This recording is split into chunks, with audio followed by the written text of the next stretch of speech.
independent accountability mechanism. So I was on Twitter X and I just saw that there's an IFC project in Nepal where there's allegedly indigenous people whose livelihood and access to grazing areas will be limited, and they're going for the Ombudsman Office, CAO, which is the independent accountability mechanism of IFC. As a first line of defense, there's the project level grievance mechanism. Second line of defense, they can come to the experts from these banks like IFC to try and understand, discuss the issue. Maybe there's a way to still resolve this peacefully. But if none of this works and they don't want to go through the national legal system, they have the opportunity to go to the Ombudsman Office, the CAO.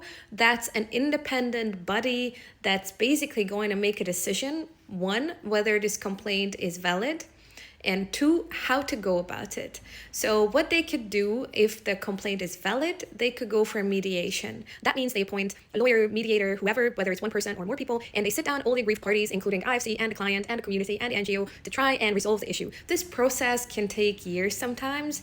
The second option for the CAO is to go for the investigation, in which case it's going to investigate the IFC team who delivered the project to make sure or to verify that they followed the process in line with internal processes and procedures and that they are meeting their own policy standards. So if they come to the conclusion that the IFC did not meet its standards, then that's an issue. That's why we always document everything.